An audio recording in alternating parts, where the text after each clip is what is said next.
Hello everyone, today I'm working on this SD40-2 that is unresponsive.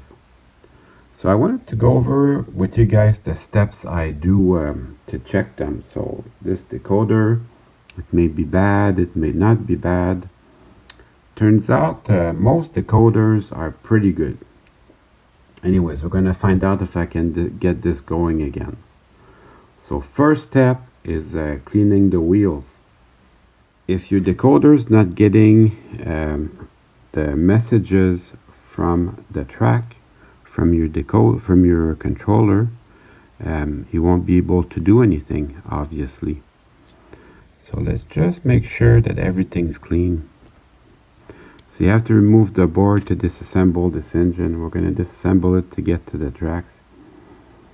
And you can see it's been isolated from the frame, which is good. Just regular scotch tape instead of kept on tape.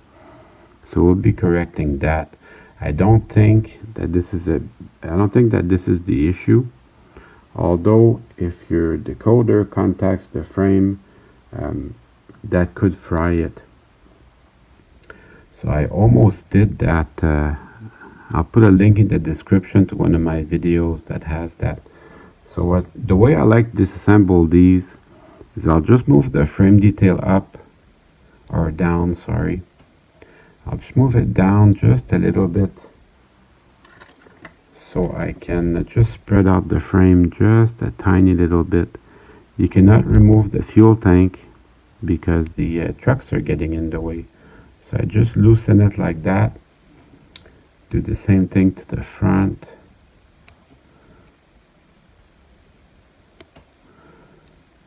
And then I can just get in there and spread out the frame just a little bit. Just enough to allow me to pull, and you pull gently on the trucks. The action here really is you have to spread the frame. Here we go. And then you get your tiny little drive shaft and a tiny little worm gear. Should you pull on the truck very hard, you will just separate this tower from the lower part of the truck. If you do that, it's not the end of the world. It's actually not snapped in there very hard. I'm going to do that for you. This, I still have to do it. I remove the tower because I want to inspect the worm gear. So I'm taking my time. I like these engines. They are smooth and quiet, just like all Cado are. This really is the best stuff. Jimmy at DIY Digital Railroad just got a new brand new SD40 from Broadway Limited. He seems to really like it. So this is the place to pry here, right here. And I wasn't paying a lot of attention because when I'm filming I can't see very well, but there's lots of dirt in there. Look at all this dirt. It makes it worth taking the whole engine apart. And honestly, that could have been my problem. There's a lot of dirt in there. Look at that. So it's a scenery foam most likely, but that is unacceptable. So if you pull hard on the truck, they will come apart. You're not going to wreck anything. And then you'll get to the very small worm gear. But the problem with getting to the very small worm gear like that is there's a tiny little bearing here, the same size as my dirt, and it's very tiny, and if you drop this on the floor it's easy to lose. But the good news is this is the current generation, so replacement parts are available from Cado. So if you lose it, you didn't totally wreck the engine. It can be fixed. So although you will be without an engine until the part comes into the mail, but this is very dirty. I do not like this. That is unacceptable. So to spread the trucks apart, basically there's the gears and there's the bottom part which contains the wheels. So you just open it up like so, and then we'll do the same thing in the front. Just open it up, and we're just releasing the gears.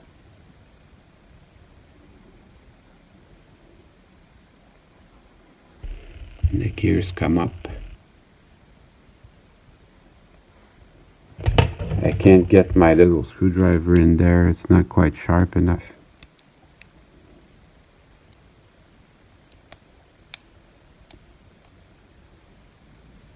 Yeah, I can feel a lot of dirt in my hands. I'm glad I took this apart. You know, I could have been stubborn and said to myself, this looks good. So there you have the gears. They're all full of dirt. And there's tons of lubrication on there, but there's no amount of lubrication that's gonna replace cleaning the engine. So these, they have a suspension, believe it or not. That, you know, you cannot see it, but in your subconscious, it does make a difference. The engine does feel quieter and smoother.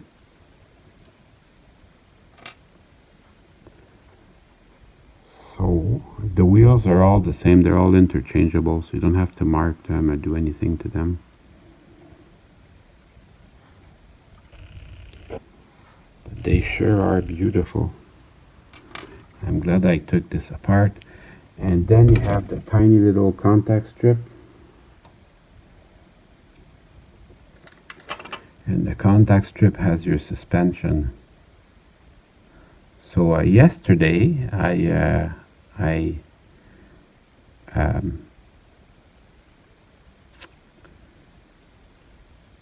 bought an engine. It was kind of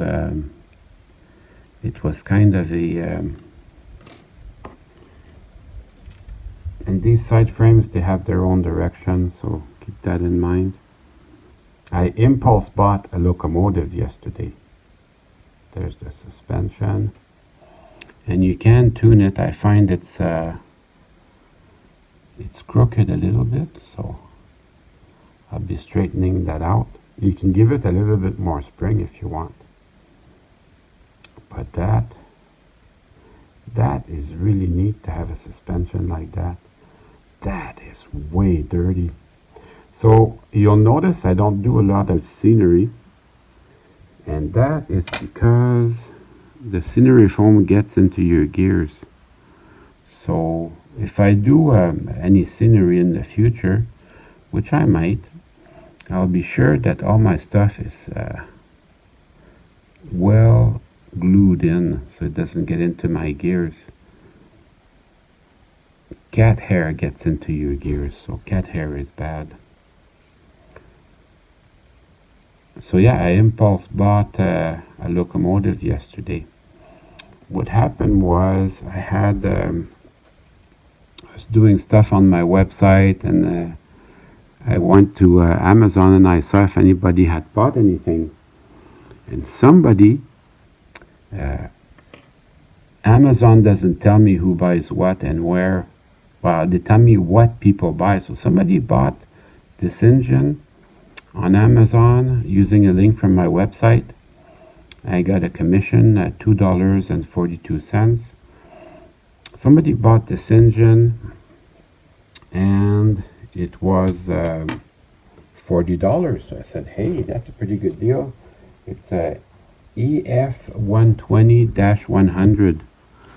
So I went on the Amazon, followed the link, and I went on there and I bought one. So if I put the link on my website, it's watchtrainsnow.com. Now there was a limited quantity of that, but it takes you to the store. The store is called Amazon Japan, and it's a Japanese locomotive, obviously, but they have really good deals on there. I don't know if you want something Japanese. I kind of did, so I got one. So that was interesting. It's nice to have the internet. You have access to all this info. I looked at a bunch of videos on how to do diagnostics on the DCC non-responsive decoders. There are some. The best channels to watch for DCC is a DIY Digital Railroad, Model Railroading, and I found Soundtracks. Soundtracks has an amazing channel and they do very good videos. So I recommend you guys go check them out. I'm just a beginner. I just know enough to have fun, but these guys are pros. So I'm going to take everything to the toothbrush, taking all this to my toothbrush with some dish soap, and we're going to clean this. Alright, so I did the rest of the cleanup off camera just to focus on the troubleshooting part. So let's get into that. I have super nice Bachmann RS3 with DCC on board, and that unit became completely unresponsive. It would not work on DC or DCC as it did before. Now, if you have an issue with your controller, then all locomotives would be unresponsive. So if you have all locomotives unresponsive or they don't work, you can go and check your connections between your controller and the track. But this one was the only one not working. So what I ended up doing, Jimmy at DIY Digital Railroad has one, he really likes it, and I have to admit this is a real trooper. Looks great and runs great. So what I did is I removed the coupler and I removed the shell, and I just wiggled the circuit board a little bit, and it started working again. So make sure your circuit board is in contact with the frame or the track. So number one, clean your wheels. Number two, make sure your DCC board's in contact with your frame. So when I removed the shell from this, the board was like that. It was up a little bit.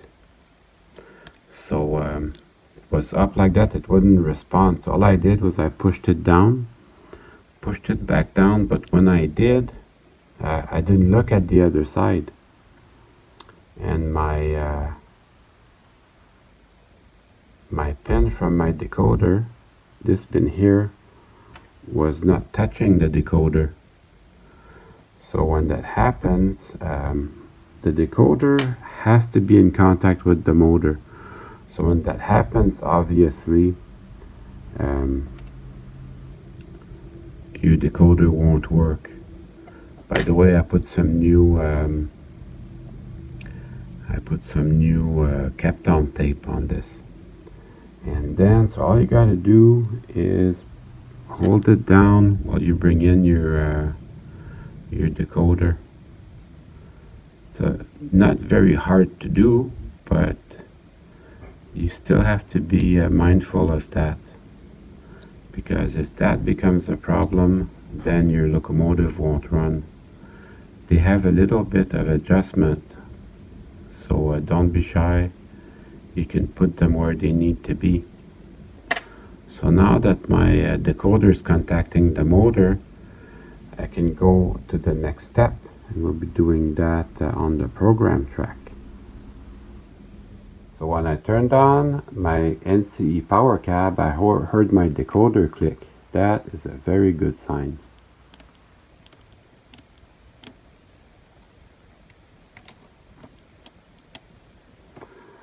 So we're off to a good start. Keep your instruction manual handy. So on the NCE Power Cab, the factory reset is called the recovery program. So we're going to do that, a recovery program, and there's also a decoder unlock that's available. I may not need to use that. I think the recovery program is going to be enough. So we're about to know if this decoder is any good. Do that. Escape. Program. Program on domain. We'll skip that. Use program track. Enter. So that click is good. That's a good sign. So option 7. Recovery program. Yes. So you can see it's working. It's resetting all the CVs. Setting all the CVs down to a factory. So that takes a minute. You can see it working.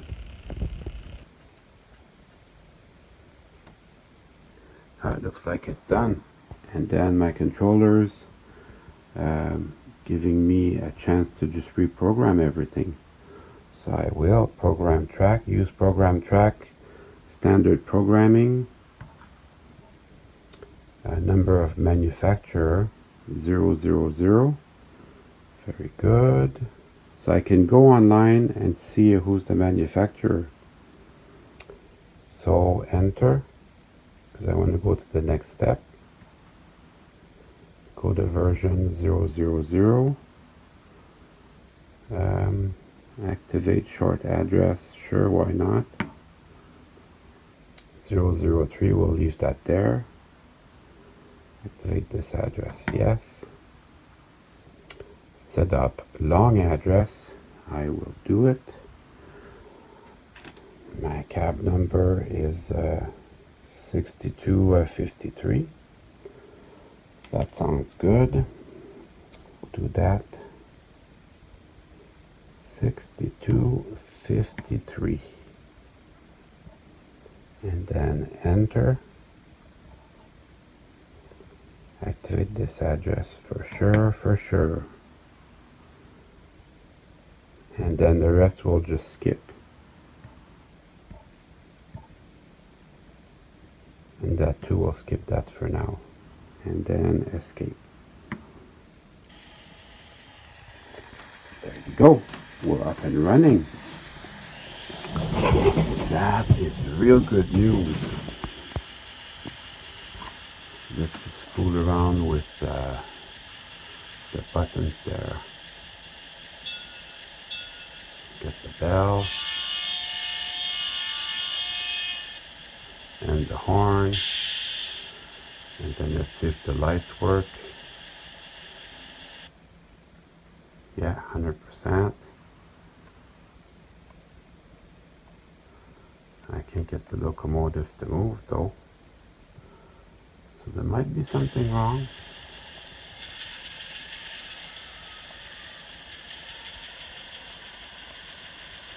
I'm just increasing the speed.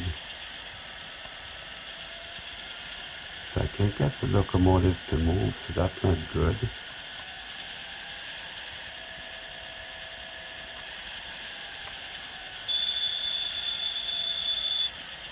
But the sound decoder seems to be very good.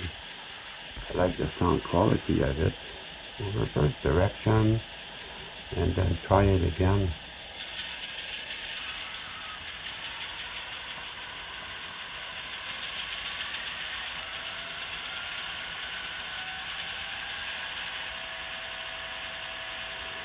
So let me go see if I can pull up the instructions online, and then we'll see. Yeah, that seems to be a good decoder though. Definitely worth working on. I did not do anything different. I just put it up to full speed. I'm on speed step 28 here. It's not moving very fast, but it's moving. So I'll be playing around with the speed table.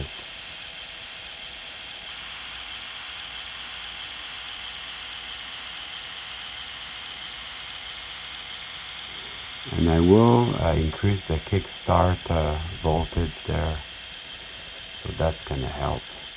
I used the instructions from Digitrack, and I set up the speed table like a road switcher, and that worked very well.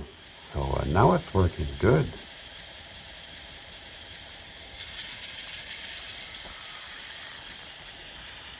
And I got my bell and the whistle.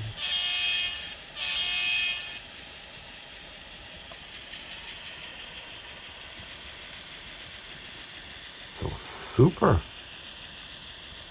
It even puts on the brakes, which I never had a decoder do that to me before, but that's really neat.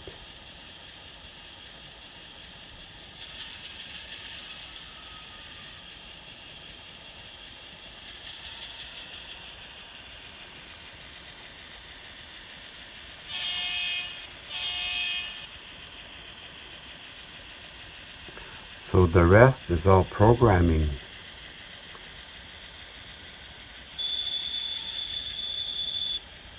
I kind of like that. That's my only decoder that does that. So the rest is programming. I'm going to do some more programming and then we'll put the shell on.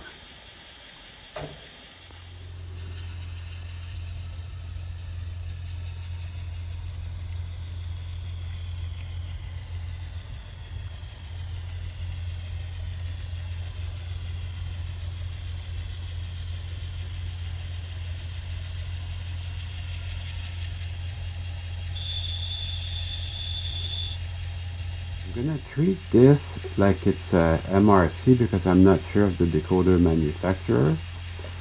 On the MRC instructions,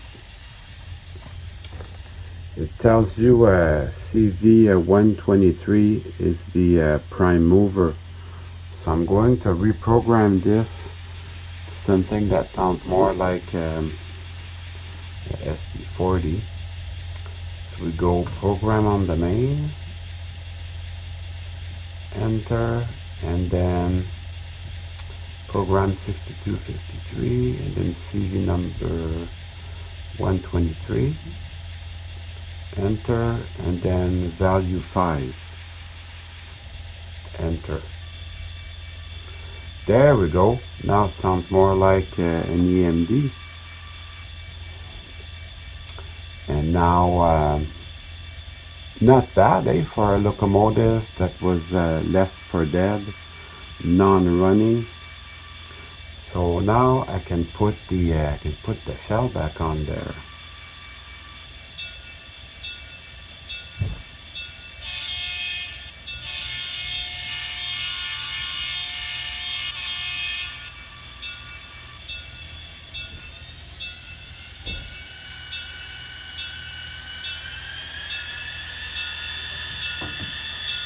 Isn't that something though? The CV programming, you can do that with the shell on, but I like to do it with the shell off.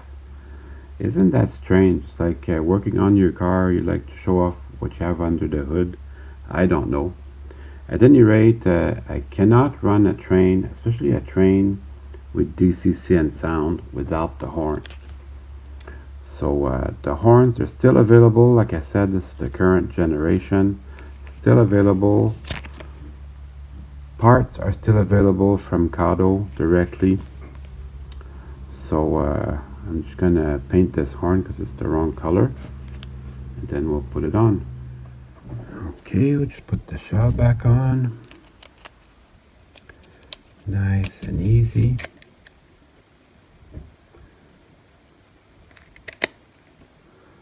Perfect. And now it's time to run some trains.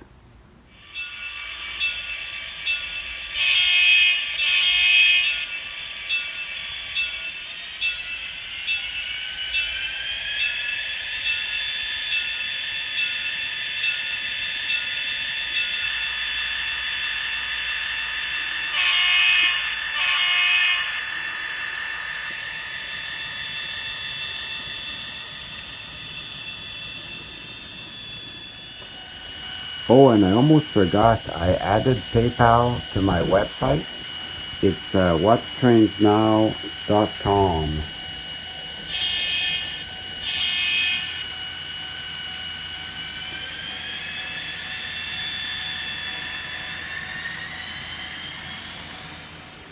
Well, I hope you enjoyed the video. I certainly had fun making it for you.